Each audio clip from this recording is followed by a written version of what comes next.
Welcome back to my YouTube channel dynamic adventure. आज आपको एक ऐसे डेस्टिनेशन का दीदार करवाऊंगा जो जिला कुल्लू के घाटी में स्थित स्मालंग गाँव से 2 किलोमीटर दूर गोरडुग, जो कि उभरता हुआ टूरिस्ट डेस्टिनेशन है, जिसके लिए मुख्यमंत्री ने नई मंजिलों के तहत उभारने का आह्वान किया है। तो दोस्तों, कीजिएगा इस डेस्टिनेशन का दीदार। सबसे पहले तो नमस्कार सभी मेरे दोस्त जो भी मित्रगण देख रहे हैं। और मैं कुछ इस तरह से शुरुआत करता हूं कि अभी हम पिछले कल हम यहां पे आए थे स्मालंग गांव में, और वहां से ये कोई 3 किलोमीटर के आसपास डिस्टेंस है, जो कि एकदम बर्फ़ से भरा हुआ है। और हम यहाँ पर हम गोरडुग इस जगह का नाम है जहाँ पर हम अभी पहुँचे हुए हैं। आप जैसा कि देख सकते हैं कि हमारे चारों तरफ बर्फ़ ही बर्फ़ है। और अगर मैं अप्रोक्सीमेशन बताऊं तो ये 1 से 1.5 फीट बर्फ़ यहाँ पर पड़ी हुई है। और ये जो मेरे पीछे आप देख रहे हो, ये पूरा डायना माउंटेन है। और डायना माउंटेन के 1 किलोमीटर के लगभग पीछे डायना लेक है, जो कि एक बहुत पवित्र स्थल माना जाता है। और यहाँ पर लोग स्नान करने के लिए श्रद्धालु यहाँ पर भिन्न भिन्न जगहों से आते हैं। और इस तरफ अगर आप देख सकते हैं तो वो जो टॉप सामने आपको दिख रहा है, ये जो टॉप है इसका नाम है गद्दी टॉप। गद्दी माने वो लोग जो भेड़ बकरियाँ चराते हैं। और इस गद्दी टॉप के उस पार जो है हिमरी नाम की जगह आती है। और अगर क्योंकि बहुत सारे लोगों को हिमरी जगह का पता नहीं है, तो आप ये बोल सकते हैं कि एप्पल वैली जो मनाली वाली जो बेल्ट है वो यहाँ पर आती है। जैसे कि आप यहाँ से भी देख सकते हैं, वहाँ पे एक नाला है। और इस नाले में नीचे आप अगर देख पा रहे होंगे, हम कोशिश करेंगे कि आपको हम पूरा व्यू दिखाएंगे। तो यहाँ पर जो है छोटे छोटे अवलांच जो है ग्लेशियर्स बन के बर्फ़ जब इकट्ठे होती है टॉप पे, तो वो ये नाले वाली जगह से जो एक स्पेशल साइड बनी होती है, वहाँ से आते आते जो है आपके नदी तक पहुँच जाती है। और यही वो चीज़ें हैं जो कि आपकी जो बर्फ़ गर्मियों में पिघलती रहती है और हमारे नदियों में पानी भरा रहता है। और दोस्तों, मैं ये चाहता हूँ कि आप सब ऐसे खूबसूरत प्रकृति के नज़ारे देखने आएँ, मज़ा लें और यहाँ पर गंदगी ना डालें, इसका विशेष ध्यान आप लोग रखें। ये जो गोरडुग हो गए, कितने किलोमीटर के दायरे में सिमटा होगा टोटल? देखिए, अब हम तो अप्रोक्सीमेशन ही दे सकते हैं कि ये कोई होगा 2 किलोमीटर की रेडियस तो इसकी होगी, तो 4 स्क्वायर किलोमीटर के आसपास ये होगा। ये सर्कुलर तो नहीं है, कहीं पे पहाड़ है, कहीं पे प्लेन है। और ये एक ऐसी जगह है जो मतलब फुल ऑफ वाटर रिसोर्सेज है। पानी की यहाँ पर कभी भी कमी नहीं होती है। आप चाहे गर्मियों में आइए, क्योंकि मैं गर्मियों में यहाँ पे आया हुआ हूँ और ये बर्फ़ में आने का मेरा ये पहला मौका मुझे मिला है। और अभी हम कोशिश तो कर रहे थे कि हम यहाँ से आगे एक फॉल है, नासू फॉल, वो शायद दोस्तों मैंने कभी आपको दिखाया भी होगा कि वो 3 स्टेज फॉल है। एक स्टेज गिरती है, फिर उसके अंदर एक टनल जैसी है, थोड़ी सी टनल है, और फिर एक स्टेज गिरती है, फिर तीसरी स्टेज में आके वो नदी में मिलता है। लेकिन मैंने उस वाटरफॉल के बारे में सुना है, वो हिमाचल का सबसे बड़ा वाटरफॉल है क्या? जी, अगर हम सुनी सुनाई बातों में देखें तो ये सच्ची बात है, क्योंकि हिमाचल के काफ़ी सारे फॉल्स मैंने भी विज़िट करे हैं।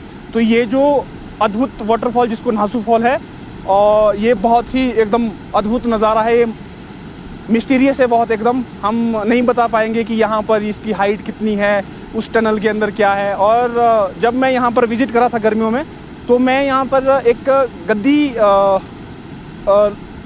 गद्दी से मिला था, उनसे मैंने पूछा था इसके बारे में। तो वो ये कह रहे थे कि जब कभी यहाँ पर कुछ बहुत सालों पहले लड़ाइयाँ हुई थी, तो मुस्लिम की जो लड़ाइयाँ हुई थी उसमें मुस्लिम यहाँ से भागे थे और उन्होंने अपना जो सोना चांदी है वो जो है वहीं पे दबाया हुआ था।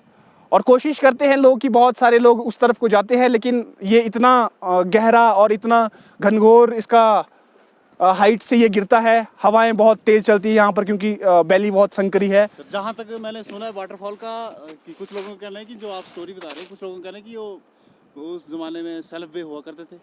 हाँ, ये भी और मुझे शायद ये वाली जो आप जो बात कह रहे हो, ये मुझे ज़्यादा सही लगती है, क्योंकि ये जो रीजन है ये एक ऐसा रीजन है जो आपको अदर डिस्ट्रिक्ट के बाउंड्रीज ये जोड़ता है। क्योंकि ये जो डायना माउंटेन जो आप मेरे पीछे देख रहे हो, ये जो है यहाँ से आप देखा जाए इस तरफ को अगर आप जाओगे तो मंडी की तरफ को निकल जाएंगे, फिर आपके पास लाहौल स्पीति को आप निकल सकते हैं।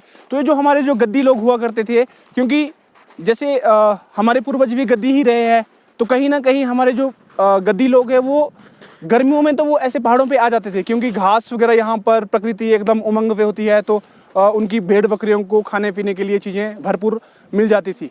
लेकिन जैसे ही सर्दियाँ आती थी, सर्दियों का नज़ारा जैसे आप देख ही सकते हैं। और अभी ऐसा नहीं है कि बर्फ़ यही है, अभी बहुत सारी बर्फ़ और भी पड़ सकती है, क्योंकि अभी सर्दियाँ बाकी है। तो सर्दियों में हमारे जो गद्दी लोग हैं वो यहाँ से मैदानों की तरफ को निकल जाते हैं, जैसे कांगड़ा वाले रीजन में चले जाते हैं।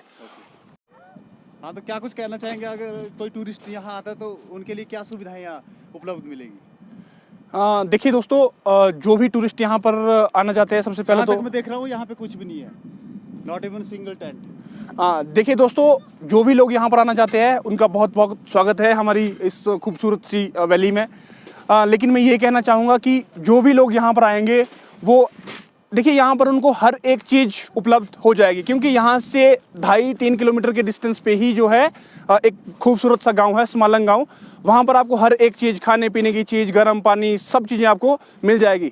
लेकिन जैसे कुछ लोग मेट्रो सिटी से आ रहे हैं, कुछ शहरों से आ रहे हैं, तो वो अगर एक्सपेक्ट करेंगे कि यहाँ पर आपको पिज़्ज़ा मिलेगा, बर्गर मिलेगा, ये सब तो नहीं हो पाएगा। लेकिन प्रकृति की जो एक खूबसूरत भेंट जो यहाँ के लोगों को मिली हुई है, हम सबको मिली हुई है प्रकृति की तरफ से। जैसे कि आपको आजकल यहाँ पर अगर मैं सब्जियों की बात करूँ तो राजमा की दाल जो है यहाँ पर बहुत फेमस दाल होती है, जो कि हमारी सेल्फ ग्रोन दाल हमारे यहाँ पर होती है। फुल ऑफ न्यूट्रिएंट्स ये होती है। और आप अगर देखा जाए तो यहाँ पर लोगों ने बहुत सारी सब्जियाँ सुखा के रखी होती है, जो कि समर्स में यहाँ पर होती है।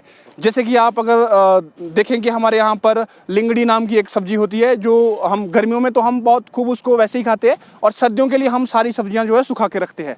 तो आपको खाने पीने की कोई दिक्कत यहाँ पर नहीं होगी। आप आइए और यहाँ पर प्रकृति का भरपूर आनंद लीजिए। आपका जो पहनावा है इसके बारे में कुछ विशेष? देखिए जी, मेरा जो पहनावा है ये कोई बहुत स्पेशल तो नहीं है, लेकिन जो भी मैंने पहना हुआ है, मेरे शूज से लेकर टोपी तक, ये जो यहाँ की जो कंडीशंस है एकदम बर्फ़ की वादियों में, उसके अकॉर्डिंग मैंने पहना हुआ है। ये जो जूते हैं ये फोम के जूते हैं, जिसमें कि ये देख सकते हैं कि आप, ये थोड़े से ऊपर तक है, बूट टाइप के ये है। और इसके अंदर मैंने गर्म जुराबें पहनी हुई है, और बाहर से मैंने ये जो है, ये इस पजामे में मैंने ये चीज़ जो है यहाँ पर बांध रखी है, ताकि इसमें बर्फ़ अंदर ना जा सके। और ऊपर के लिए मैंने ये कोट मैंने पहना हुआ है, ये ऊन का बना हुआ कोट है, और इससे बहुत आपको अच्छा महसूस होगा, क्योंकि ठंड का आभास आपको नहीं होता है। ये जो बर्फीली हवाएं चल रही है, इसका आपकी बॉडी पर कोई फ़र्क नहीं पड़ता है। और चश्मा मैंने यहाँ पर इसलिए लगाया हुआ है क्योंकि जो भी सनरेज यहाँ पर आ रही है वो डायरेक्ट जो है बर्फ़ पे पड़ के रिफ्लेक्ट होकर आपकी आंखों में आ रही है, जिससे कि आपकी आंखें बंद हो रही है।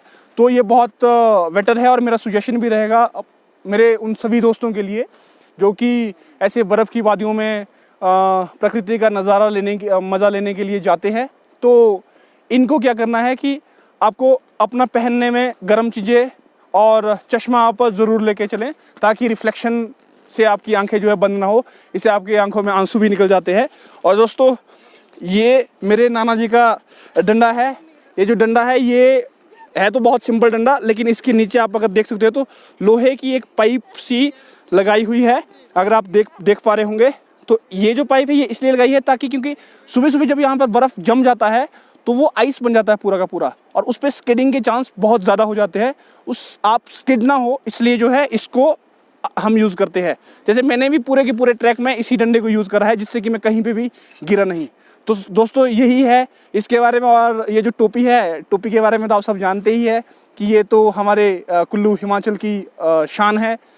तो उम्मीद करते हैं कि आप लोग आइए और थोड़ा सा अपना ध्यान रखिए, साफ़ सफाई का भी ध्यान रखिए अपने आस पड़ोस में, और ऐसे प्रकृति के जो खूबसूरत नज़ारे हैं उनको दूषित ना कीजिए। जैसा कि आप देख सकते हैं कि ये चारों तरफ बर्फ़ की हसीन वादियाँ आप देख सकते हैं, और यहाँ पर जो है पर्यटन की अपार संभावनाएं हैं। और आप सभी को मालूम होगा ही कि जो हमारे मुख्यमंत्री है श्री जयराम ठाकुर जी, उन्होंने यहाँ के लिए 25 लाख की घोषणा भी करी हुई है पर्यटन स्थल को स्थापित करने के लिए। जैसा कि दोस्तों आप देख सकते हैं कि सैलानियों का जमावड़ा यहाँ पर खड़ा हुआ है। ये जो 4 लोग हैं, छोटे छोटे नन्हे मुन्ने बच्चे भी यहाँ पर आए हुए हैं। ये मेरा कज़न ही है, एक कज़न मेरा है, एक सोया हुआ है यहाँ पर, और हमारे सारे लोग यहाँ पर पहुँचे हुए हैं। और सभी बहुत खुश हैं क्योंकि हमने पहली बार एक ऐसा बर्फ़ से भरा हुआ प्रकृति का मनमोहक नज़ारा यहाँ पर देख लिया है।